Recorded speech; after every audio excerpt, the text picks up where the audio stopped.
Excusez-moi. Je vous dis tous les jours dans mes vidéos que pour atteindre quelqu'un, il faut connaître la personne. Tu ne peux pas rencontrer quelqu'un comme ça, tu veux t'en prendre à la personne. Tu ne peux pas. Tu ne connais pas la personne.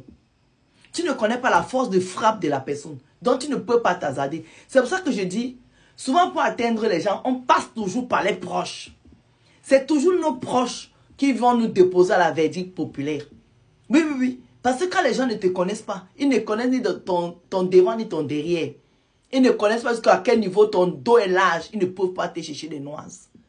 Pour que les gens te cherchent, il faut que quelqu'un, l'un de tes proches, vende la mèche. Et comme ça, la personne va t'atteindre facilement. Le monsieur qui nous parle dans cette vidéo nous dit, moi, je viens du Congo, Kinshasa. J'ai galéré pour aller à Bruxelles, en Belgique. Quand je suis arrivé en Belgique, là, je voulais faire la musique. Ça n'a pas marché. J'ai galéré pour avoir mes papiers en Belgique. Madame Sol, je suis tombée sur une Congolaise de Brazza qui était belge. Je l'ai épousée. C'est comme ça que j'ai eu la situation. J'ai commencé à travailler. Mais Madame Sol, quand je partais de Kinshasa, ma mère et moi, on était en froid. Parce que j'ai mon grand frère qui est médecin, qui est décédé. Il a laissé une belle maison. C'est là où nous tous on habitait, Madame Sol. À un moment, ma mère me mettait la pression que je ne fais pas comme les autres. Bra, bra, bra. Je suis un feignant. Je suis parti. Et je n'avais pas aimé la façon dont ma mère me parlait, me mettait la pression. Mais quand j'ai trouvé ma situation en Europe, j'ai envoyé l'argent à ma mère. Parce que ma mère a 3 enfants. Il y avait mon frère et moi et ma petite soeur. Donc ma petite soeur était encore étudiante. C'est moi qui ai envoyé l'argent à ma mère, Madame Sol. À un moment, mon frère, comme mon frère n'était pas encore marié avant qu'il, et quand il a conçu cette maison-là, c'était une maison, c'était une maison familiale. Ma mère a vendu la maison que mon grand frère avait laissée. Ma mère a la location. Elle a mangé l'argent avec un monsieur qui était moins âgé qu'elle, donc un gigolo, qui vivait en Europe et qui venait. Il a fait vendre ma mère cette maison-là. Ma mère est partie en location. Alors depuis lors, j'ai dit à ma mère, tu as fait le choix. Moi, mon frère t'avait laissé à l'abri. Il t'a laissé un toit sur la tête. Un homme est venu te tromper, que c'est parce qu'il t'a raconté. Tu as vendu la seule chose précieuse que tu avais de ton fils. Moi, je n'ai pas d'argent pour te construire la maison. Et il me dit, Madame Sol, quand j'ai dit ça à maman que je n'ai pas d'argent pour construire notre maison, ma mère a commencé à me faire le chantage. Si tu dis, je vais te maudire, moi je peux te maudire. C'est moi ta mère, si, Madame Sol. Dès que j'ai commencé à faire le problème à ma mère, quand j'envoyais l'argent à ma mère, tous les problèmes commençaient. On me virait au boulot. Je commençais à avoir les problèmes dans ma maison avec ma femme. Madame Sol, j'avais plus de vie. Dès que je coupe la ration à ma mère, bizarrement, tout s'ouvre. On dirait que quelqu'un avait fait quelque chose que si ma mère mange mon argent, moi je perds l'argent. Madame Sol, j'ai expérimenté ça pendant 2 ans. Que chaque fois que je m'occupais de ma mère, ça veut dire que tous les mois, j'envoyais l'argent à maman et à ma petite soeur, j'avais des problèmes. Mais quand j'envoyais pas l'argent à ma mère et j'envoyais à ma petite soeur, Madame Sol, tout était rose. Je suis allée voir un pasteur à Bruxelles. Le pasteur avec qui je prie. Je suis allée me confesser à lui. Me confesser. Il m'a dit, mon fils, il faut que tu t'arranges avec ta mère. C'est ta mère. Madame Sol, je sais que c'est ma mère. J'ai cru en lui. J'ai recommencé à envoyer l'argent à ma mère. Madame Sol, quand j'envoie l'argent à ma mère, 1 mois, 2 mois, 3 mois, 6 mois, je perds le boulot. J'ai perdu au moins 6 boulots comme ça. Chaque fois que je prenais ma mère en charge.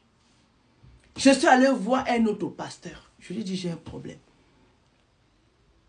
Depuis des années, j'ai remarqué que quand j'envoie l'argent à ma mère, quand je m'occupe de ma mère, moi, je suis en difficulté. Mais quand ma mère et moi, on est distants, tout va bien chez moi. Mais c'est ma mère. Je ne peux pas la laisser comme ça. Ma petite soeur est étudiante. Qu'est-ce qu'elle doit faire? Le pasteur me dit que, en fait, les problèmes que tu as eu avec ta mère est allée te féticher. C'est les fétiches de ta mère qui font que. Bla, bla, bla. Il me dit, Madame Sol, je n'ai pas cru à la version du pasteur. Je suis revenu voir mon pasteur. J'ai dit à mon pasteur, je suis venu la dernière fois avec tel problème. Tu m'as dit de me réconcilier à ma mère. Je me suis réconcilié à ma mère. Mais jusque 1 mois, 2 mois, 3 mois, j'ai perdu mon boulot. Et quand j'envoie plus ma mère l'argent, ma vie revient normale. Il y a un problème. Il faut que vous m'aidiez. Le pasteur a dit ok, on va prier. Madame Sol. On a commencé à prier. Dans la prière, le pasteur me dit que le gigolo qui a fait que ma mère vende la maison a trompé ma mère. Ils sont allés chez les féticheurs. C'est chez les féticheurs là-bas que on a gâté la relation de ma mère et moi. Si je donne ma mère l'argent, tout va aller mal pour moi. Mais tant que je ne m'occupe pas de ma mère, tout va pour moi. Madame Sol, j'ai demandé à mon pasteur que vous êtes sûr de ce que vous me dites? Parce que, je vais vous dire, je suis allé consulter notre pasteur qui ne m'a pas donné la même version. Qui m'a dit que c'est ma mère qui allait faire. C'est là le pasteur me dit que oui. On voit que, il a vu que c'est ta mère. Mais en fait, c'est le copain de ta mère qui a trompé ta maman. Parce que, il veut t'écarter de ta mère. Pour mieux la madouiller. Et je lui ai demandé que mes mamans a vendu la maison. Elle a dit que oui. Ce que tu ne sais pas, c'est que le pasteur là, le copain de ta mère, sort avec ta petite soeur. Il me dit, Madame Sol. J'ai dit non. Non. C'est là mon pasteur me dit que, en fait, c'est pour ça que il ne veut pas que je sois en contact avec ma mère. Il embrouille la famille et tout. Parce que, Madame Sol, je vous préviens que je ne parle pas avec ma petite soeur parce que ma petite soeur ne comprend pas pourquoi est-ce que ma mère et moi, nous sommes toujours en fighting. En fait, le gigolo a fait vendre ma mère la maison de mon grand frère. Notre maison qui était devenue une maison familiale.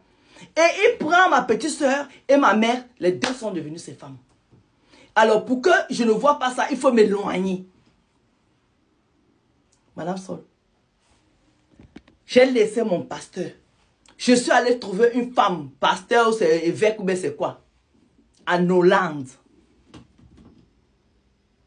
Elle m'a étalé toutes les versions comme ça.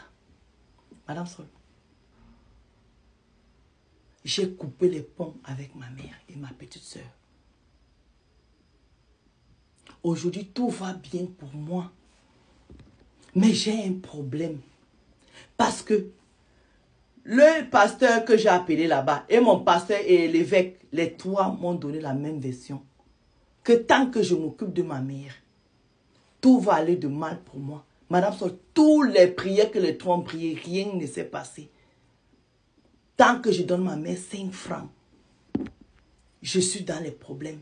Et donc, depuis 6 mois, j'ai coupé les ponts avec ma mère. J'y vais très bien. Mais je n'arrive pas à dormir. Parce que les deux, ma petite soeur et ma mère, n'ont que moi. Moi, je suis ici avec ma femme et mes enfants. Je m'en sors. Mais si je prends le risque d'envoyer encore l'argent à ma mère, je vais me retrouver dans les mêmes problèmes. Est-ce que j'ai eu tort de dire à ma mère que maman, je ne peux pas te construire la maison parce que tu as vendu la maison que notre grand frère a construite? Il nous a laissé à l'abri. Il nous a laissé une toit sur la tête. Tu as pris ça pour vendre. Parce que tu étais son héritier direct. Tu as mangé l'argent avec un gigolo. Il nous dit, Madame Sol, je suis mal. Je vous fais les voix ici parce que je ne parle pas avec ma mère. Mais il y a une semaine, on m'a appelé pour dire que maman est très très malade. J'ai peur de partir à Kinshasa. Parce que je ne sais pas comment les choses vont tourner là-bas. Et j'ai peur d'envoyer l'argent à ma petite soeur pour le soin de maman. Parce que j'ai peur que moi je me retrouve dans les problèmes. Ça fait 10 ans que ça dure cette histoire, Madame Sol. Si vous étiez à ma place, que feriez-vous? Chat! Non, les mamans aussi, hein. Les mamans aussi. Les mamans aussi, à cause du plantain mûr, ou c'est dur, ou c'est vert, du plantain vert. On peut détruire la vie des gens comme ça. La coiffure de la gloire. Bisous. Écrivez pardon. Aidons notre frère congolais.